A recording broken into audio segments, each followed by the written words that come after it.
Amahoro murakoze cyane abakunzi ba Hosiya Gatandatu TV na Yesu ni byose TV.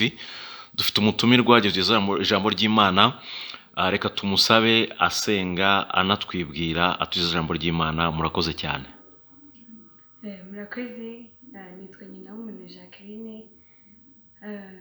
Nkaba nishimye ko nagize icyizere cyo kuza imbere yanyu, nkababwira icyo Imana yashyize ku mutima wanjye. Kadusenge. Uwiteka urera urakiranuka, ntawe wasa nawe, byiringiro bizima, nushimwe ko aka kanya wemeye yuko mvuga ijambo ryawe. Reka bongeye kuribwira nirice mu gutwi kumwe ngo rihinguke mu kundi, nzabambutse ejo hazaza. Bana nanjye muri byose rero, izina ryawe nirihabwe icyubahiro, mbagusabye wizeye ko ubikora mu izina rya Yesu, amen. Kadusome mu Byahishuwe ibice 3 umurongo wa 8, haravuga ngo nzi imirimo yawe, dore nshyize imbere yawe urugi rukinguye, kandi ntawubasha kurukingura, kuko ufite imbaraga nke, nyamara ukitondera ijambo ryanjye, ntiwihakane izina ryanjye. Mwakira ijambo ry'Imana. Iri jambo ikintu rishatse kuvuga yuko Uwiteka Imana azi imbaraga nke zawe, kandi urwo rugi nirushyira imbere ruzaba rufunguye, kuko azi ko utabasha kurufungura, cyane ko iyo yakinze ntawabasha gufungura. Imana ishimwe. Ngo kandi ukaba witondera ijambo ryayo. Imana ihimbazwe. Imana niyo kubahwa, Imana niyo kwitondera, kuko no kuba tubayeho tubeshejweho nayo. Ikindi kandi buri muntu wese agomba kumenya yuko Imana ariyo agomba gutegaho ejo hazaza heza. Urumva urugi nirukingura, izaba ikinguye ibintu byinshi ku buzima bwawe. Imana ishimwe. Ndakeka hari byinshi biri imbere yawe kugose, ariko Uwiteka numutabaza, ndakeka azaza gutabare, kuko abantu benshi numva ndi kubibwira murabizi, kuko Imana igenda yiyereka abantu benshi mu buryo butandukanye, kuko Uwiteka Imana arakomeye kandi arahambaye. So urumva rero, abantu mwitonderera ijambo ryayo, ugomba no kuyubaha mukanayubahisha. Imana ishimwe, kuko Imana yo yonyine niyo izi ejo hazaza hawe, kuko ubuzima bwawe bufite mu kiganza cyayo. So rero ndumva mutagakwiye guhereranwa n'ibibazo, cyane ko ejo hawe ari heza cyane. Icyo nicyo kintu nabasha kubwira abantu bakurikiye iyi channel, yuko Uwiteka Imana ashoboye byose, kandi azi ibyo yibwira kukugirira si bibi, ahubwo ni ibyiza. Ushobora kuba ufite abanzi benshi bagiye batandukanye, ariko Imana yo yonyine nibasha kukurengera, niyo murengezi wawe. So ndumva dukwiye kubaha Imana n'umutima wacu wose, ibyo dukora tukabikoresha. Nimba Imana yaraguhaye impano, ukayikoresha mu buryo bwa nyabwo, apana kugenda ubivangavanga. Imana ishimwe.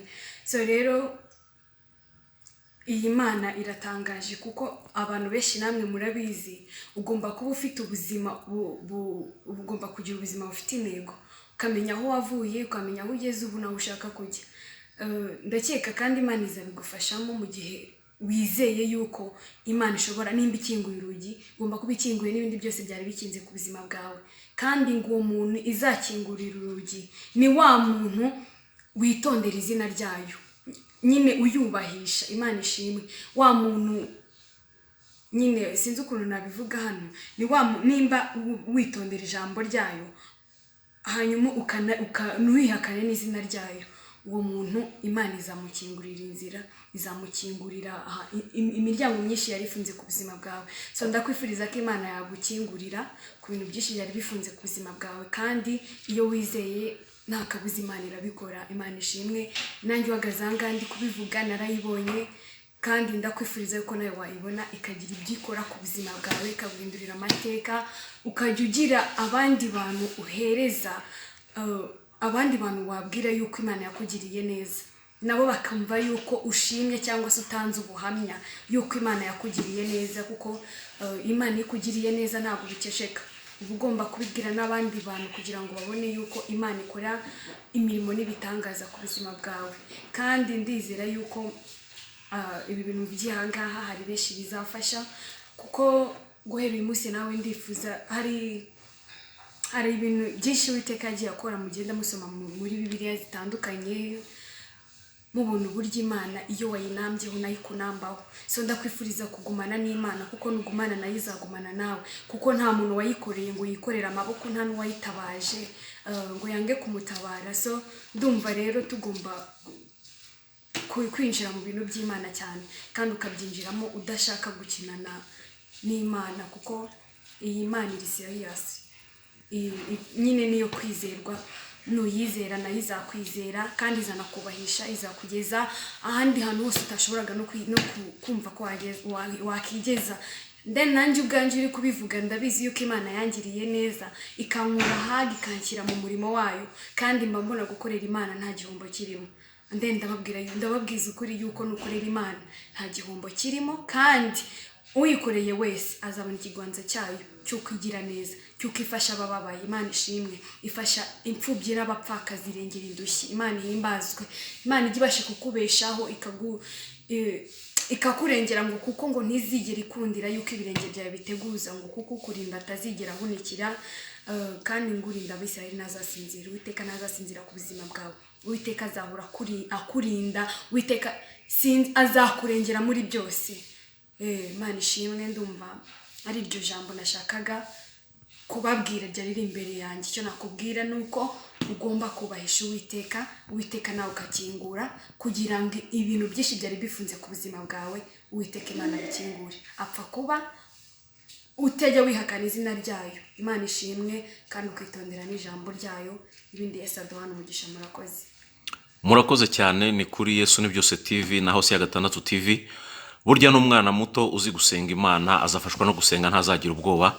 Rero abana bose turabakangurira kubaha Imana, bakubaha ababyeyi, bagakurikiza amategeko n'amabwiriza yo mu nzu y'Imana, bagakurana ijambo ry'Imana. Umutumirwa yatuye kwitwa Jackie. turagushimiye kandi tuguhaye n'ikaze n'ubutaha uzagaruke. Reka tugusabe n'ubundi usenga Imana dusoza. Murakoze cyane. Uwiteka urirakiranka, turi imbere y'amaso yawe, nta wasa nawe. Byiringiro by'umugisha ariko ukomeze kubana na buri umwe wese. Reka Data, byiringiro by'umugisha ukomeze kutwigaragariza. Turabizi yuko Data ntawe akwiringiye ngo uzakorwa n'isoni, kandi ko nta n'uwagutabaje ngo wange kumutabara. Byiringiro by'umugisha rero niwe duhanze amaso, kuko tuzi yuko nukinga cyangwa se ugakingura ntawe uzabasha gukingura, cyangwa se na n'uzabasha gukingura urugi uzaba wakinguye. Rero twigaragarize muri byose, ubane natwe Data. Turaheje imyuka mibi ya Satani ku buzima bwacu mu izina rya Yesu. Bana na buri umwe wese Data, reka abarwayi bakize. Reka Data urengera indushyi. Reka Data barushye n'abaremerewe, ni wowe wo kubatura uwo mutwaro bikoreye. Nukuri nushimwe kubw'ibyo byose twumvishe. Reka iri jambo ryawe twumvise nirice mu gutwi kumwe ngo rihinguke mu kundi, ahubwo Data, byiringiro by'umugisha ritubere impamba y'ejo hazaza. Ahubwo ikindi Data, byiringiro tukwisabira n'ubwenge, uduha imbaraga n'ubwenge n'umwete wo kugukurikirana, kugira ngo izina ryawe rikomeze gushyirwa hejuru. Nushimwe none n'iteka ryose. Amen. Murakoze cyane gukurikirana Yesu ni byose TV na Hose ya Gatandatu TV. Tubahaye ikaze kandi Imana ibahe umugisha. Jackie, muzagaruke n'ubutaha, turabakunze, kandi muzongere muvugire Imana neza, kandi komeze gukura mugwiza ubwenge, mukorera Imana mukuri no mu mwuka. Yesu abahana umugisha natwe ni mu izina rya Yesu. Amen.